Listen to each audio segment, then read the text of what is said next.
Hello friends, welcome to Bhadra IAS academy YouTube channel, जो है आपका one stop destination upcoming APSC exam के लिए। यहाँ आपको एक स्मार्ट तरीके से इशू बेस्ड मैनर में लास्ट 6 मंथ्स के सबसे important current affairs holistic manner में कवर्ड मिल जाएंगे। और इस वीडियो के स्टार्ट में ही आपको एग्जाम पॉइंट ऑफ व्यू से इंपॉर्टेंट एक एमसीक्यू क्वेश्चन बताया जाएगा, जिसका आंसर आपको इस वीडियो के एंड में मिल जाएगा। तो वीडियो को एंड तक देखना ना भूलिएगा। तो चलिए आज के एमसीक्यू क्वेश्चन को देख लेते हैं। तो क्वेश्चन है, which of the following fossil is Shaligram stone made of. आपके ऑप्शंस है ए लाइमस्टोन, बी एमोनाइट, सी ट्राइलोबाइट या डी कोरल। तो दोस्तों, पिछले दिनों 22 जनवरी को इस देश में हिस्ट्री क्रिएट हुई है और 550 सालों के बाद अयोध्या में एक भव्य राम मंदिर का पुनर्निर्माण हुआ है। लगभग 70 साल चले लीगल बैटल को 2019 में फाइनली सुप्रीम कोर्ट ने एक फाइनल फुल स्टॉप लगाते हुए राम मंदिर के फेवर में जजमेंट दिया और उस भव्य राम मंदिर में प्रभु श्री राम की मूर्ति की प्राण प्रतिष्ठा 22 जनवरी 2024 को हुई। लेकिन इस मंदिर के कंट्रोवर्सी में कुछ इंपॉर्टेंट फैक्ट्स एंड एस्पेक्ट्स हैं जिनको जान लेना एक एस्पिरेंट के लिए बहुत जरूरी है। तो इसीलिए आपके एपीएससी एग्जाम के लिए ये टॉपिक इंपॉर्टेंट है। चलिए एक बार इस टॉपिक को legal, structural and architectural point of view से समझते हैं। Part 1, legal history of Ram Janmabhoomi temple.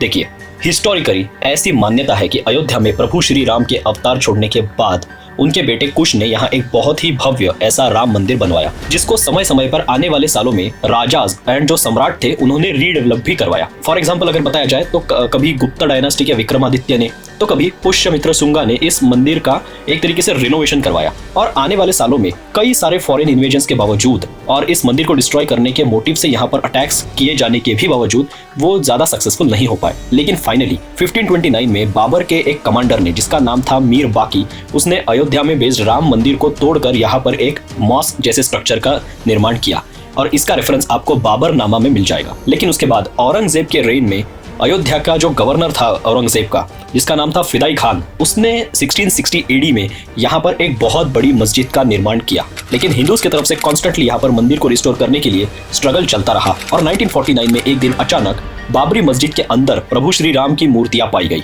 और तब से इस स्ट्रक्चर को डिस्प्यूटेड स्ट्रक्चर डिक्लेयर करके यहाँ ताला लगा दिया गया। 1950 में फिरोजाबाद कोर्ट में इस जगह पर पूजा की परमिशन मिल पाए, इस डिमांड के लिए सिविल कोर्ट में पिटीशन लगाई गई। बाद में इस केस में और इन लीगल बैटल्स में निर्मोही अखाड़ा और सुन्नी वक्फ बोर्ड भी पार्टीज बनते गए और ये इश्यूज और भी कॉम्प्लिकेटेड होते गए। 1989 में यह मामला इलाहाबाद हाईकोर्ट पहुंचा और हाईकोर्ट ने भी इस जगह पर पूजा करने की परमिशन दे दी। 1990 में जब बीजेपी के सीनियर लीडर लाल कृष्ण अडवाणी जी ने रथ यात्रा का आयोजन किया, वो सोमनाथ से निकले और हजारों पार्टी मेंबर्स और कार्यकर्ताओं को लेकर, जिनमें बीजेपी, विश्व हिंदू परिषद और आरएसएस के मेंबर्स भी शामिल थे, इनकी ये रथ यात्रा अयोध्या पहुंची और यूपी पुलिस एंड प्रोटेस्टर्स के बीच एक बड़ी टसल हुई। लेकिन उसके बाद 1992 में फिर एक बार राम जन्मभूमि आंदोलन हुआ और फाइनली इस बार बाबरी मस्जिद पर चढ़कर कुछ प्रोटेस्टर्स ने बाबरी का स्ट्रक्चर डिमोलिश कर दिया। 2010 में इलाहाबाद हाईकोर्ट ने इस टाइटल सूट पर अपना जजमेंट देते हुए 3 पार्ट्स में इस पूरे लैंड को डिवाइड किया और 1/3 पार्ट हिंदूज को, जिसमें जन्मभूमि का जो मेन पोर्शन है उसका 2.77 एकर्स का हिस्सा शामिल था, उसे दे दिया और 1/3 हिस्सा ये निर्मोही अखाड़ा को और 1/3 हिस्सा ये सुन्नी वक्फ बोर्ड को अलॉकेट कर दिया, जिसको बाद में सुप्रीम कोर्ट में डेफिनेटली चैलेंज किया गया। एंड फाइनली सुप्रीम कोर्ट ने 2019 में अपने लैंडमार्क जजमेंट में पूरा 71 एकर्स का हिस्सा राम जन्मभूमि के लिए अलॉकेट कर दिया और यूपी गवर्नमेंट या सेंट्रल गवर्नमेंट को उन्होंने ये कहा कि वो 5 एकड़ की लैंड अयोध्या में ही कहीं मस्जिद के लिए भी अलॉकेट कर दे, मुस्लिम पार्टी के लिए। और फाइनली 2020 में इस तरह अयोध्या में भव्य राम जन्मभूमि मंदिर का फाउंडेशन स्टोन रखा गया, जिसका काम 2024 में ऑलमोस्ट कंप्लीट हो गया है। इस मंदिर की खास बात यह है कि इसके कंस्ट्रक्शन के वक्त मंदिर के फाउंडेशन में एक टाइम कैप्सूल को रखा गया है, जिससे कि फ्यूचर में कोई डिस्प्यूट अगर क्रिएट हो जाए तो यहाँ रखे गए डॉक्यूमेंट्स को पढ़ के उसका रिजोल्यूशन किया जा सके। वही इस मंदिर को traditional north Indian temple style, मतलब नगर स्टाइल ऑफ आर्किटेक्चर में बनवाया गया है।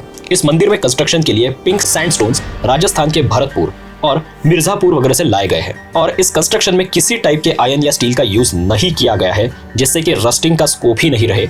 और लगभग L&T जो हमारे देश की एक लीडिंग कंस्ट्रक्शन कंपनी है, जो इस पूरे मंदिर निर्माण का सुपरविजन कर रही थी, उन्होंने इसकी एज 1000 ईयर्स की एटलीस्ट बताई गई है। स्टोन्स को ट्रेडिशनल इंटरलॉकिंग सिस्टम से यहाँ एक दूसरे पर प्लेस किया गया या फिक्स किया गया है, जिससे कि अर्थक्वेक्स अगर आ भी जाए कुछ 7 रिश्टर स्केल तक के, तो भी उसको यह मंदिर सस्टेन कर पाएगा।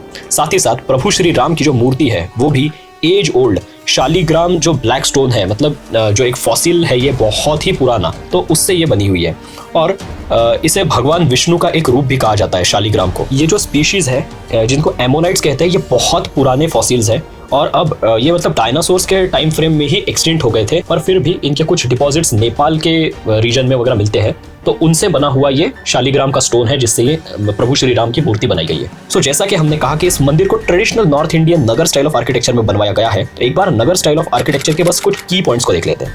तो नगर स्टाइल को north Indian style of architecture भी कहा जाता है, जिसमें एक एलिवेटेड प्लेटफॉर्म पर पूरा का पूरा मंदिर स्ट्रक्चर बना हुआ होता है और वहां जाने के लिए स्टेप्स दी जाती है। द्रविडियन स्टाइल में जैसे एक बाउंड्री वॉल प्रेजेंट होती है, वैसे यहाँ पर होना जरूरी नहीं है। Plus Dravidian style of architecture में जिस हिसाब से एक वाटर का पॉन्ड या फिर एक रिजर्वायर होता है, उसका होना भी यहाँ पर जरूरी नहीं है। यहाँ पर मल्टीपल शिखर्स का होना एक आम बात है। जो उस मंदिर के मुख्य भगवान है जिनके लिए वहां पर दर्शन हो रहा है, वो सबसे बड़े शिखर में सैंक्टम सैंक्टोरम के अंदर आपको मिलते हैं। रेखा प्रसाद, फमसाना एंड वल्लभी, ये कुछ टाइप्स है नगर स्टाइल ऑफ आर्किटेक्चर के।